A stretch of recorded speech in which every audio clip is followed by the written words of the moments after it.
दोस्तों स्वागत है आपका हमारे JVN CIV मेड सिंपल के इस चैनल में। दोस्तों आज आपका IAN IFS का पेपर था। कैसा क्या पेपर ज़रूर कमेंट सेक्शन में लिखिएगा।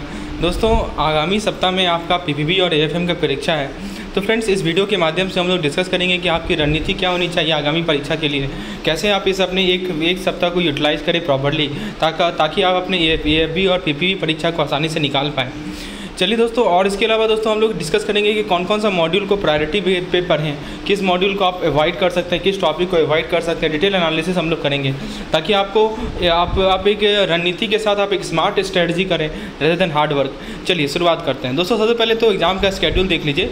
13 तारीख यानी कि सैटरडे को आपका PPB की परीक्षा है और 14 तारीख को आपकी AFM की परीक्षा, यानी इस वीक में आपको दोनों की प्रिपरेशन अच्छे से करनी होगी। स्ट्रेटजी क्या है दोस्तों कि मैं आपको यही बताऊंगा कि आप केवल MCQ कीजिए, आप ये कुछ मत कीजिए, थ्योरी बिल्कुल मत पढ़िए, केवल MCQ कीजिए। देखिए MCQ कीजिए, आपको कंसेप्ट MCQ से ही क्लियर करना है। सिंपल सा तरीका बता रहा हूँ, आप थ्योरी पढ़ना ही नहीं है। दोस्तों मेरे चैनल पे क्विक रिवीजन सेशन अपलोडेड है जो कि 3 से 4 घंटे में पूरे के पूरे PPB को और AFM को कवर करता है। एक बार उसको देख लीजिए, उस वीडियो को देख लीजिए, जिसका लिंक मैं आपको डिस्क्रिप्शन में प्रोवाइड कर देता हूँ। तो दोस्तों एक बार आप उस वीडियो को देख लीजिए और फिर उसके बाद आप केवल और केवल MCQ कीजिए। Only do MCQ। जो MCQ आपसे नहीं सॉल्व हो रहा है उसके लिए थ्योरी पढ़िए, बाकी आपको कोई भी थ्योरी नहीं पढ़ना है, राइट।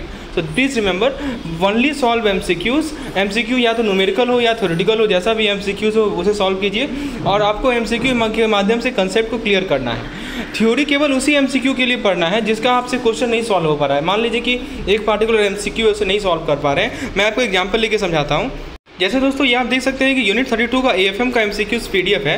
तो जैसे मान लीजिए कि आपने पहला क्वेश्चन देखा व्हाट इज़ कॉस्टिंग, आप 4 ऑप्शन को देखिए, आंसर पता कीजिए क्या होगा। फिर आपने सेकंड क्वेश्चन देखा why is costing crucial for any business organisation, आपने 4 ऑप्शन देखा, सही आंसर पता किया। तो आपको इसी तरह का प्रोसेस सभी यूनिट के लिए करना है। जो चीज़ आपसे नहीं समझ पा रहा है यानी आपसे नहीं बन पा रहा है, इसका आप गलत आंसर दे रहे हैं, तो उसका थ्योरी एक बार पढ़ लीजिए। तो थ्योरी के लिए भी आप कंसाइज नोट्स का यूज़ कर सकते हैं। You can use the concise notes for studying the theory also. So आपको यही स्ट्रेटजी अप्लाई करनी है अपने आगामी परीक्षा के लिए।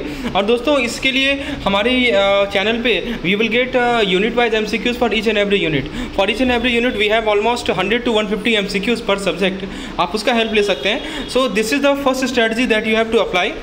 सो फ्रेंड्स उसके बाद नेक्स्ट पॉइंट क्या करना है कि आपने थ्योरी वही चीज़ को रीड करना है जिसका MCQ आपसे सॉल्व नहीं हो रहा है। आप तरह तरह के MCQs को प्रैक्टिस कीजिए, जो पॉसिबिलिटीज़ हैं। और दोस्तों चूँकि AFM और PPB आपके पहले भी होते रहे एग्जाम, तो प्रीवियस ईयर पे भी आप नज़र डालिए कैसा सवाल पिछले बार पूछा गया था, क्योंकि सिलेबस में ज़्यादा अंतर नहीं पड़ा है, कुछ चेंजेस लाए गए हैं सिलेबस में।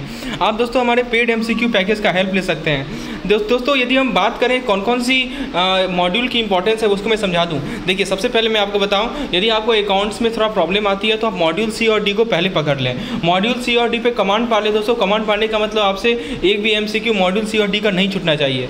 सो you should have command our module C and D। पहले मॉड्यूल C पढ़ें, फिर मॉड्यूल D पढ़ें और दोस्तों उसके बाद आप मॉड्यूल A पढ़ें। मॉड्यूल A में भी दोस्तों बेसिक चीज़ें हैं और मॉड्यूल B में उसी का एप्लीकेशन है। So first of all you try to have command on module C and D, then after A and then after B। This should be the proper sequence for studying AFM and now for PPB। दोस्तों यहाँ भी दोस्तों आपको theory और MCQ blend करके इस तरह study करना है। देखिए मॉड्यूल भी पूरा का पूरा क्रेडिट डिपार्टमेंट से रिलेटेड है, तो पहले मॉड्यूल B को देखें, फिर मॉड्यूल C और D। देखिए बहुत आसान है, 10 यूनिट में 11 यूनिट में कवर्ड है। देखिए मॉड्यूल B 20 यूनिट लेता है, मॉड्यूल A 20 यूनिट लेता है, लेकिन मॉड्यूल C और D मात्र 10 यूनिट लेता है। तो C और D को आप एक दिन में भी कवर कर सकते हैं बाय यूजिंग MCQ। तरीका वही होगा, केवल MCQ सॉल्व करना है, नथिंग एल्स। प्लीज़ रिमेंबर जो मैं आपको समझा रहा हूँ, this is the best way to practice in the next 7 days for the next 7 days. So first of all try to cover module B जो कि कैश क्रेडिट से रिलेटेड, जो कि क्रेडिट डिपार्टमेंट से रिलेटेड है, and then after cover module C and D and then after cover module A। Module A आपका operational instruction से related है क्योंकि आप डेली बैंकिंग लाइफ में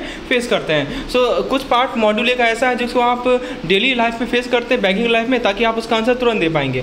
दोस्तों एथिक्स भी मैं बता दूँ, मॉड्यूल D जो आपका एथिक्स है, तो एथिक्स आपके मोरालिटी से रिलेटेड है। Ethics some question of ethics are related to the common sense, so you can answer the question of ethics using the common sense also. So this would be your order of studying. Okay, so friends, let me talk about 2000 MCQ series.